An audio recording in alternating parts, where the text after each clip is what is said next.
Coach, thank you so much for joining us. We're doing something called In the Paint here today, and I'm glad you can join us. Yeah, thanks for having me. It's awesome. And Coach, you missed the playoffs last year. You were the 7th seed. Now you're fighting for the 3 seed here tonight in Bulldog Arena. Tell us about it. What a fun journey. You know, I just thanked our seniors, and I'm going to get emotional tomorrow night after the game. I'm going to wait till after the game. I owe these seniors a lot. You know, 2 years ago, we won 3 games. 3 games. And last year, we won 14 games, but we're the 7th seed. We just missed the state tournament. And then this year, you know, like you said, we're going to close down this arena. But we're headed to the state tournament as either the 3 or the 4 seed. And we get to do that ending in this gym. But I owe these seniors a whole lot. They had a belief. They stuck with our program. They didn't run away in the hard times. And I thank them for that because it takes some hard sometimes to get to the great. And I'm sure happy to be celebrating with them. And then you play crosstown rival in your last game ever in this gym that you said you even played in when you were a Northside Grizzly. I mean, the nostalgia that goes into that game and the rivalry that goes into that game. I mean, tell us about the feelings going in. A lot of emotion. You feel, I've been here 13 years now. And yeah, I played here. I've got video playing here. But to coach here for 13 years, to give your sweat and your blood and your tears and your time, your investment. You love this place. I love this gym. I love this community. I love this school. And I'm so thankful to close it down here. But there's a huge amount of emotion that goes into that. I feel a heavy burden to try to close it down the right way. And that's with a win for the Bulldog family, for the Bulldog Nation, for our team. I feel a great deal of responsibility to make sure we close down this place in the right fashion. That's how I feel going into the game. And then Charlene Hudson has been sensational this year for your team. It's just been a great job of scoring the ball. Her defense has been superb. I mean, how has she kind of just came onto the scene in the 6A for you? Yeah, you know, last year as a freshman, I thought she had a really good season, but she came on later, you know, as the season went. I thought she got better. But this year, she just has that understanding of what it takes to win. I call it the it factor, you know. Charlene doesn't care. She just wants our team to win. And she's a believer that no matter where she plays, you know, she did special things at Lakeside that had never been done at Lakeside. And now they're doing special things here that have never been done here. And there's a reason, because it's a kid with a dream. It's a kid that has belief. So if her shot is on, great. But if it's not, she's still going to play defense. She's still going to rebound. She's still going to have assists. She's still going to lead our team and get the tempo where we want it. Just the other night, she had 9 points, 10 rebounds, 5 assists, 3 steals against Northside. And so if you start looking at that stat line, that's an incredible stat line for a point guard, right? She rebounds the ball at a high rate. She shares the ball at a high rate. So her understanding of what it takes to win makes her really special. And her team really appreciates that about her. It's about winning. And then you've got a pretty young team. You've got some important seniors with Jaquela Bunch and Aubriana Wilson both going to Crowder College. So shout out to them as well. You. And then, but you've got a pretty young team other than those two. When it comes to varsity experience, you're going into playoffs. Playoff experience is a little low when it comes to this team. So how do you kind of maneuver through that? You've been to the playoff multiple times as a coach, but how do you maneuver through that with a young team? You know, I think that's definitely something I'm thankful for in the state tournament. Obviously, you always want to be the 1 seed or the 2 seed. You want to have that just to hang a banner. But one of the things I am thankful for in the position that we're in with the team being fresh, new to the state tournament, we get a chance to play in the first round and get our feet wet. Maybe get some of the nerves out. Maybe take a deep breath, look around. You know, I want them to enjoy the state tournament. I want them to look around and appreciate, just like I do Friday night. I hope this place is packed for them. Because if I'm a kid and I've been all these practices and all this time, and I grew up in the town of Springdale, and now I get to see the fans out here with a sold-out arena, that's a dream for a kid. So saying that, I'm glad we get that first round game because I don't want to wait a week and I don't want to have all those nerves. And then I'm going to lean on a little bit of my experience. You know, I didn't get to go to state my sophomore or junior year, but then when I played at Northside, we went to state. And I was a first timer at the state tournament. And I remember some of those feelings that I carried, and we played our crosstown rival in the very last conference game before going to the state tournament. And we lost by a point. And I'll never forget thinking like, man, that was the end all be all, you know? And our coach, Coach Smith, had some great words for us. So I'm gonna draw on my experience as a first time person going to a state tournament with no experience and our team winning to maybe help our team some. And now we get to go to the fun part. We get to have these little fun questions. Yeah. Who would be your greatest women's basketball player of all time? Ooh, player. Player's a little different. Well, I thought you were going to say anybody. I was going to name a coach. I really like Dawn Staley. So for me, she played, right? I guess I'm going to continue to use her. But I was young when she was a player, and I don't think I appreciated how great she was as a player and as a gold medalist and all the things that she did. But now, in my older age, I sure the heck appreciate how she coaches and how she leads and how she's taken South Carolina from a no-name in women's basketball to a huge name. I think they've sold out their arena 4 times. They're #1 undefeated. And they've, I think, got 30,000 fans 4 times to women's basketball. And so kudos to her as both a player and a coach. And then if you had to do one other sport, another not basketball, what would you play? So I played 5 sports in high school. Oh, okay. Yeah, so I played a lot of sports. I love track. I ran track. I love golf. I played golf. I love fast pitch softball. I got to do that. And I played volleyball. And I played basketball. So I think if I just had to pick one, I would stick with golf. There you go. Yeah. And then what would be the other job you would have? What's your backup plan? Every coach has a backup plan going in. Yeah. What would be your backup plan other than being a coach? So that's tough because since I've been this big, I want to be a coach. I want to be a coach.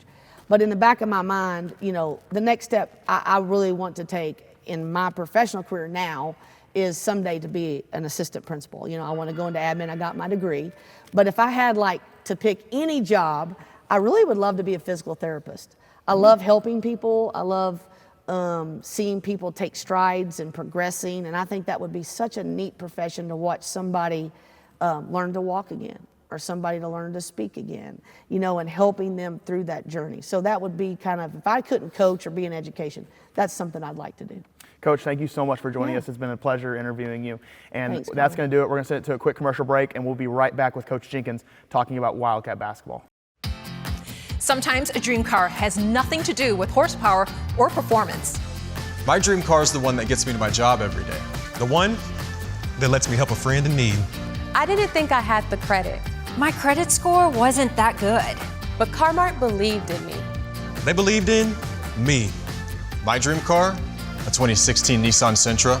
What's yours? America's Car-Mart. You keep the dream, and we'll keep you on the road.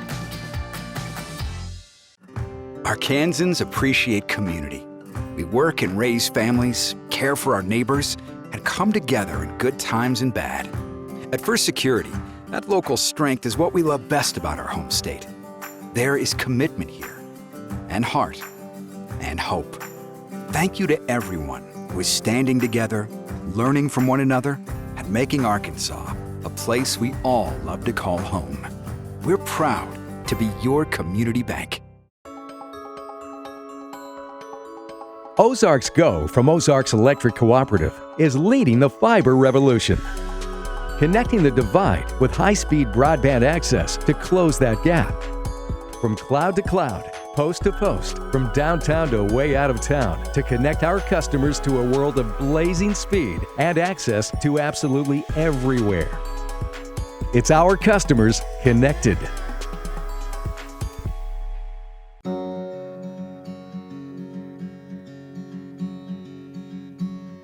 Hometown.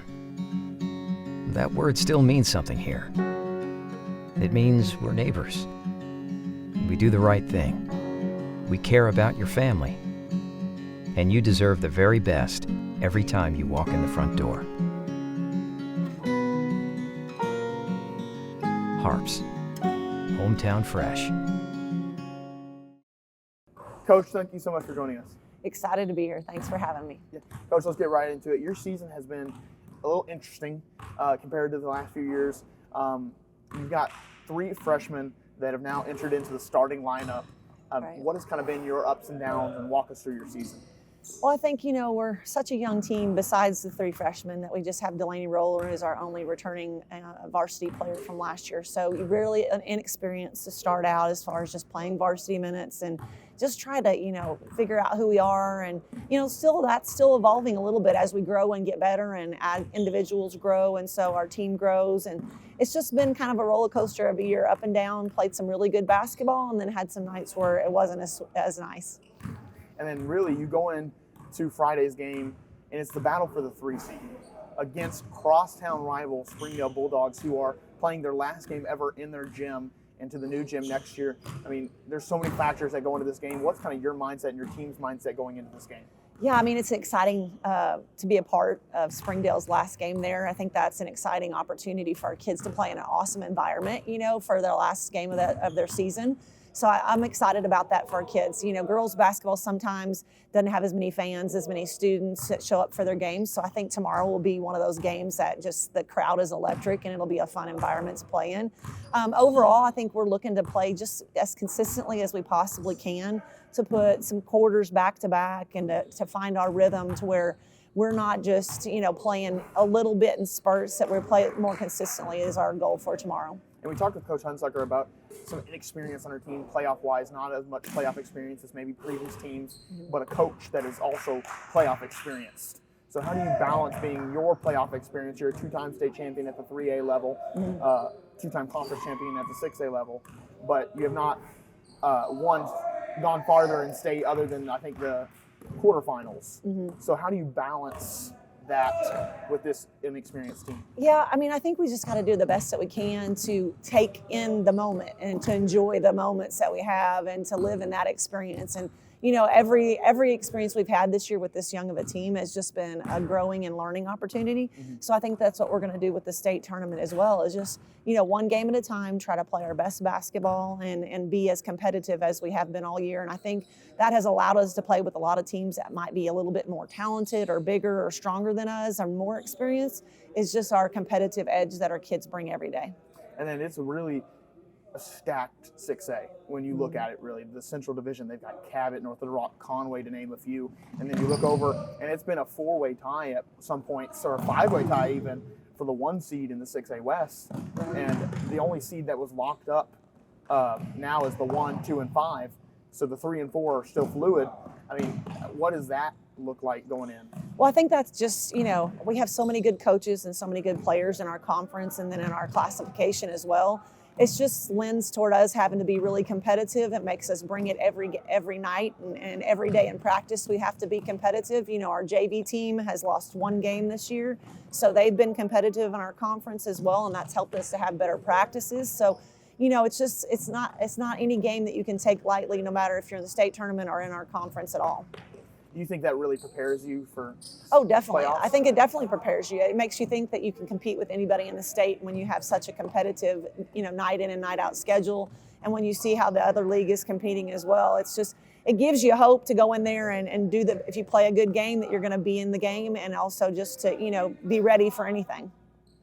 And then, Coach, we get to do something that we don't normally get to do in an interview. We get to have a little bit of fun. Okay, cool. So I've got some fun questions for you. Okay. Who is the GOAT of women's basketball, player-wise? Oh, wow. That's so hard to say. I mean, there's so many really good players right now. Caitlin Clark, Sabrina Anascio. I mean, there's so many good players right now, but I kind of go back to the old days of the Cynthia Coopers and the Cheryl Swoops and the Tina Thompsons and Lisa Leslie's, the people that really started the WNBA, that were kind of, who I looked up to when I came through.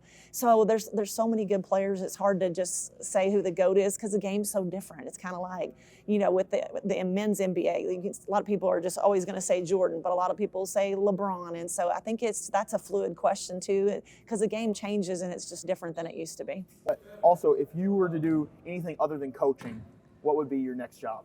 Gosh, I love dogs, so maybe something working with dogs. It'd be fun to just hang out with them as a doggy daycare person. I also love kids, so anything about kids. My next act hopefully is going to be, to be able to retire and be a grandparent someday. So I'm looking forward to the fun part of being involved with kids and not just the discipline part. But I think definitely something with dogs. And then if you were to play any other sport, I know you're a Hall of Famer for the Razorbacks, so you played basketball growing up. Right. But if you were to play any other sport other than basketball, what would that sport be?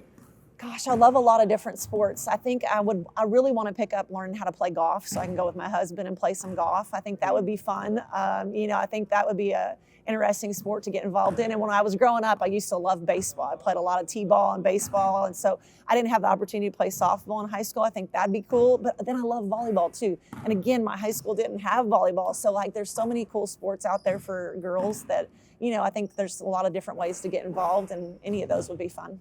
Coach, thank you so much for joining us as we send it to game coverage. Thank you so much. All right, thank you for having me.